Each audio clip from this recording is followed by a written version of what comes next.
PM planning is a way to maximize the results of your life and maximize your sense of fulfillment and joy. It's both.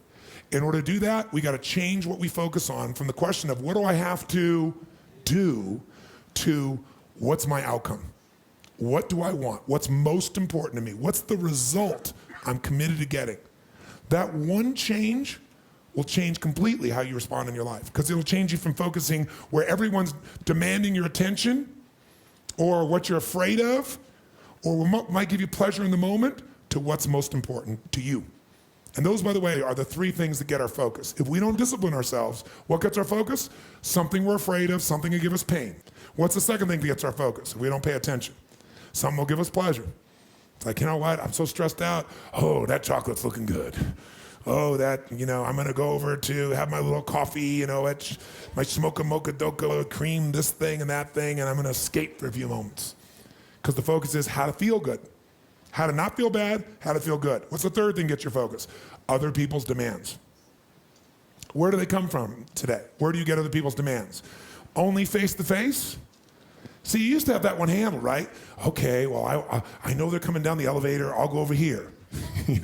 I know they're going to lunch at this time, I'll come back at that time. How many ever played this game at one time in your life where it's like, I don't want to deal with this right now, so you just put yourself in a different location to avoid the stimulus of someone else's demand? How many used to do that? Say aye. Does it work anymore? No, they're instant messaging you, they're emailing you, right? They're everywhere. Right? There's triggers in every way for this to occur. Pick up the phone and call you, and where's the phone now? In your pocket. And by the way, if you're not there, they left you a voicemail. You got another job answering your voicemail. Think about it.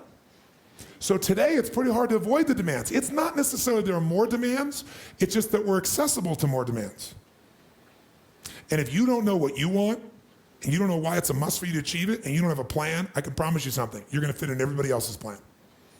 And you're gonna wonder why you're stressed. And you're gonna wonder why I'm not fulfilled. What is time? How do you know when it's a long time, or how do you know when it's a short time? It's not because it's 10 minutes or 10 hours. How many have been in 10 hours and time flew because you loved what you're doing, didn't have any sense of time whatsoever? How many have had that experience? Say aye. How many have had 10 minutes feel like 10 years you want to kill somebody to get out of the situation? So what is time? Time is emotion. Gotta remember that. Time is emotion. What you're really managing is emotion. Another word for that would be meaning or fulfillment. Focus is power, but you gotta take it. Take it back. Take back that power. And you gotta know when you do have that focus, how to chunk it, how to group it so you're not overwhelmed. Let me show you how to make it simpler. When mass information's coming at you, you get overwhelmed. Most of us are great deletion creatures.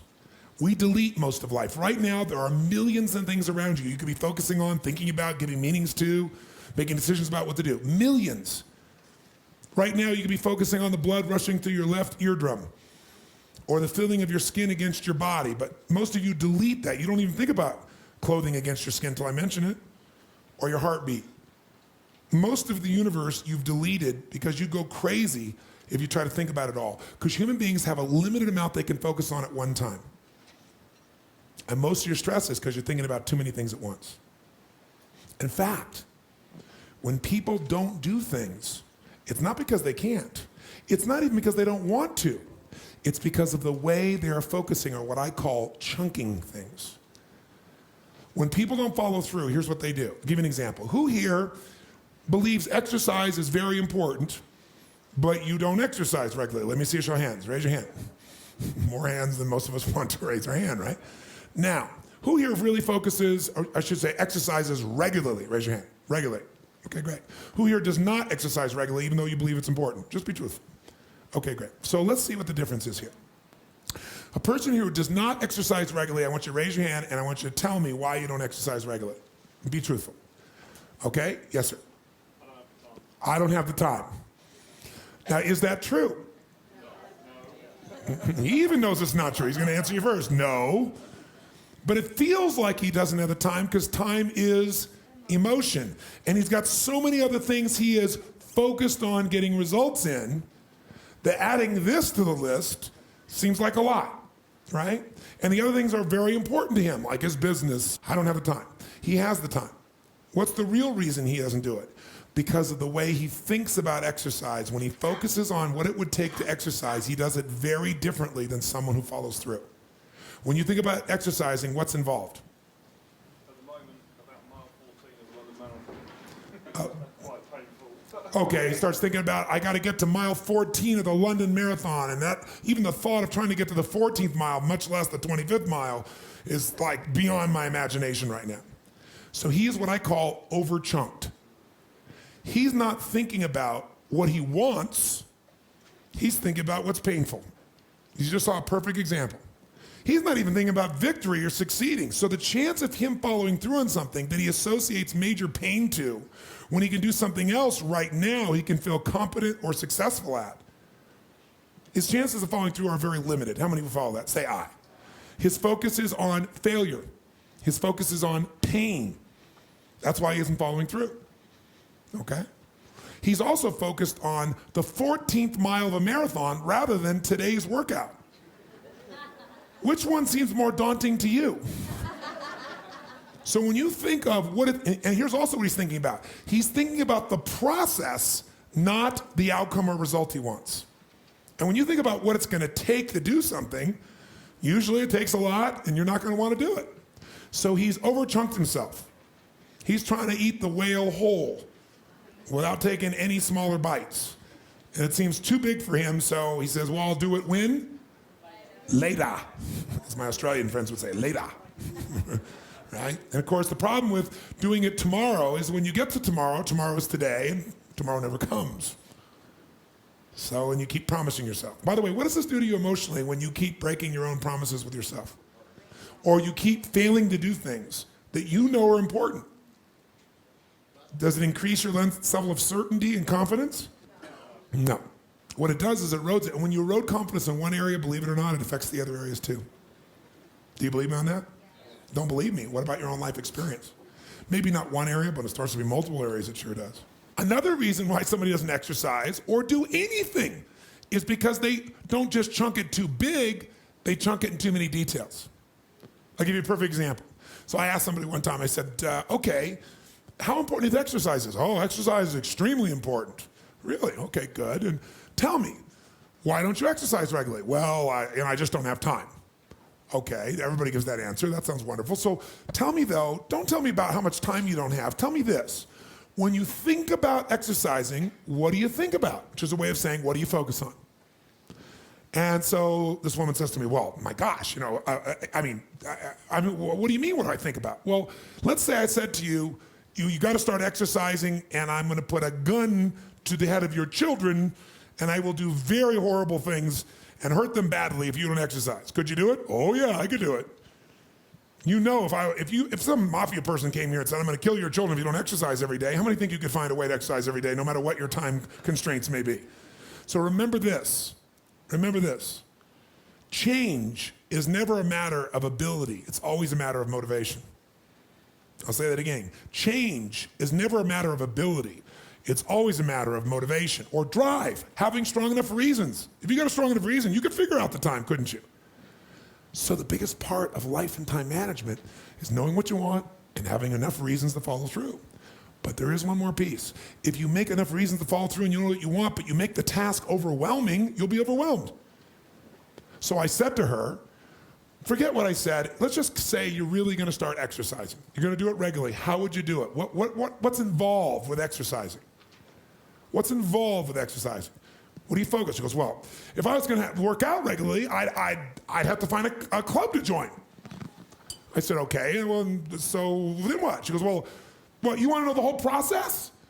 Yes, tell me the whole process of what it would take to exercise. She goes, oh my God, I'd have to get on the web and search for like all the exercise places around my home. And then I have to look through those and see which one is probably closest or which one is, probably nicest. And I don't really know, so I probably have to search on the web and read about each of them and get a sense and see the pictures of the place. But of course, it's never the way they really show it to you. They always show you the best pictures. It's not really that nice. So then I have to get in my car and I got to find these places. So, I have to Google the location and look it up. And then I drive there. And, a lot of times the instructions are wrong on Google. So sure enough, I get the place. It's not even the right place. And then I have to call the place on my cell phone. Then after I call the place, I got to write down the directions. Of course, I probably don't have a pen. You know how it is when you're driving. And so finally I get a pen, I draw down the directions, or try to remember in my mind, and I get to the place, and now I gotta get a ticket, how you get that ticket, and then I gotta go find a parking space, and then I find the parking space, and what do I gotta do? Now I gotta go into this place, and when you go in the place, you can't just go look around. They want to escort you, don't they? Some salesperson wants to escort me, so I gotta go with the salesperson. They walk me around, they show me the locker room, and they show me this, and they show me that, and they show me all this stuff. And then let's say I wanna even buy it here. I can't just give my credit card. They want me to fill out a little application. Like I'm 2 years old again. I'm in high school. Oh, come on, give me a break. And then I fill out the application, and I gotta pay them, and then they wanna sell me a 10 million year membership, and I just wanna try this for 6 months. And then after all that, then they wanna take a picture that looks worse when you take it than your driver's license. Plus, after that, now what I do? Now I gotta flash the card, go into work out. And what I gotta do to work out? I gotta take off all my clothes and I gotta hang them up in this tiny little locker where my stuff doesn't really fit and it's gonna get wrinkled and I know it's gonna fall off and it's gonna get wrinkled and it's gonna be terrible. And so let's say now I do that, and so I go to the first station. I gotta figure out which station to go to, so now they probably wanna give me some trainer who's gonna tell me what to do. But let's say I do it on my own. I go to the first station, somebody's sitting, some sweaty, smelly person who gets up and they got sweat all over. So now I gotta take my towel and I gotta wipe it all off. And then I gotta adjust the weight. And then I don't know what the right weight is. I gotta adjust it again and get the hassle, figure out how to adjust it. And then I finally do my exercise and then I gotta wipe the thing off. And then I gotta go find the second station and maybe there's somebody there. Maybe it's all sweaty and I don't know the numbers. And after I do all these ones, station after station after station after station, now I gotta go to the locker room and take off my sweaty clothes, which I'm gonna put in a bag, which I know is gonna stink up my car. And then I gotta go in and take a shower, and maybe I'll first do a steam room or something, but then I'm gonna see body parts of other people I don't even wanna see. And then I gotta go and I gotta do my hair and I gotta do my makeup all over again. Gotta start all over my makeup, do the whole thing and all these little pieces. And then I gotta put on my now wrinkled clothes. And now I can't even just leave. I gotta go to the front and I gotta get my ticket stamped so I don't have to pay for it. Then I gotta find my car, which I forgot where it is. And then I gotta show it to the guy and then I drive out. That's what it takes to work out. Well, what does it take to eat? Just do it. What do you mean just do it? Well, I don't know. What kind you want? Italian. Okay, I know 12 places. Let's go. Well, what do you mean? See, eating is one chunk. Exercising is 3,229. Where every little step of what I got to do, I think about all the consequences and the elements and the pieces. And that's why they don't do it. They're over-chunked.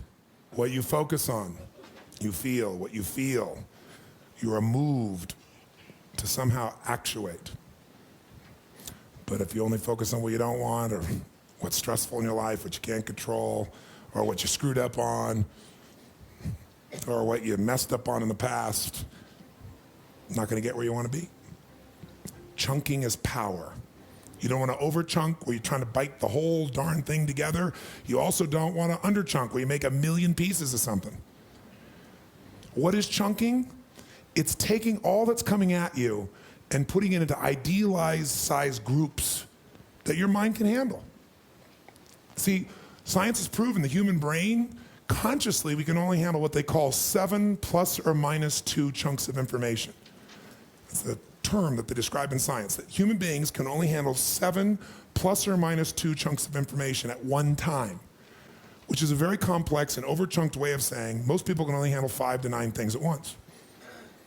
But even the guy that explained it made it very complex. Here's how I tell you. You wanna know what chunking is? Chunking to me is how to turn a lot into a little. Most people take a little and turn it into a lot. Exercising, if you're not doing it, you're turning it into a lot. If you do it regularly, you turn it into something very important, and it's a few things you do.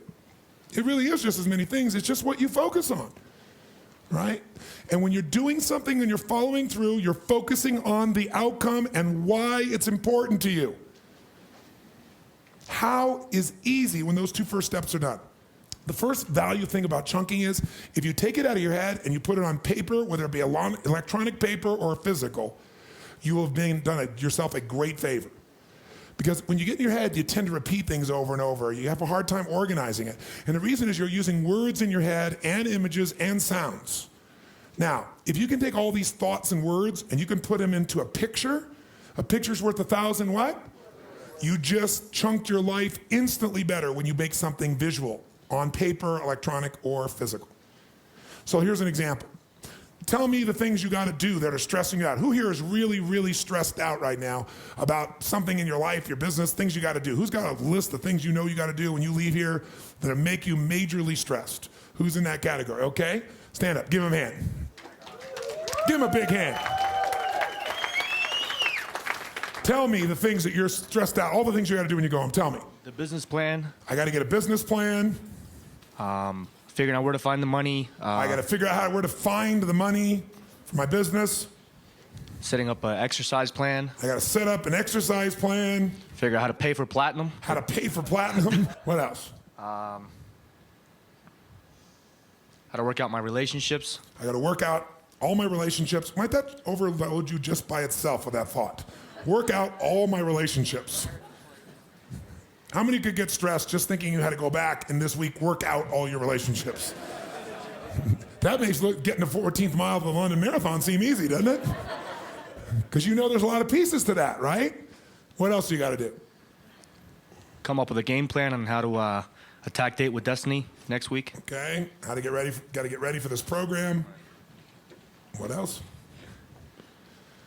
Let me get my PDA, hold on. Great, now guess what he's doing now? He's pulling out his PDA, which is a great thing. When he has things that he knows he's got to do, he's smart enough to know, I got to capture it and get it out of my head or I'm going to be stressed. So he puts on a piece of paper where he can look at it and become stressed. Because when he looks at the paper, what he's got is just a list of all things he's got to Do.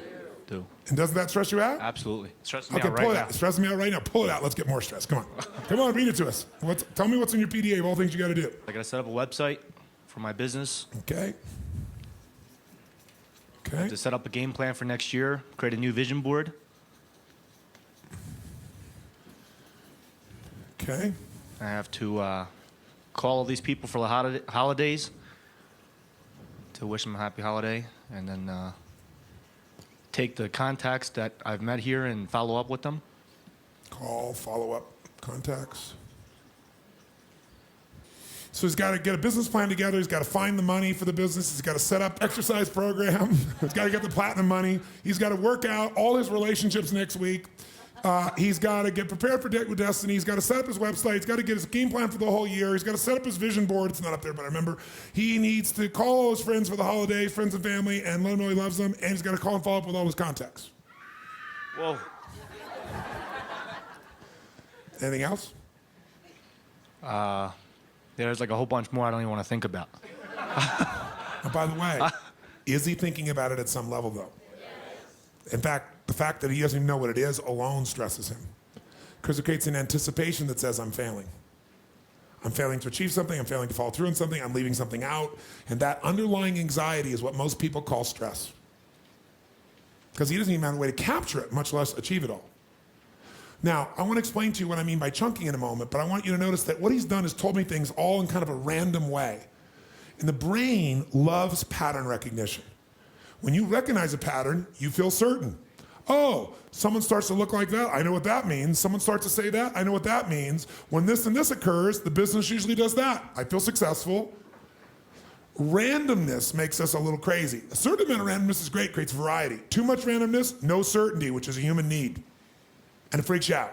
So he's so random. Now, this is how the brain works. Randomly, while he's doing the laundry, he's going to think of something. Or he's a business, he's going to think about, oh my God, I got to get the cleaning in time because I got to get to that business meeting.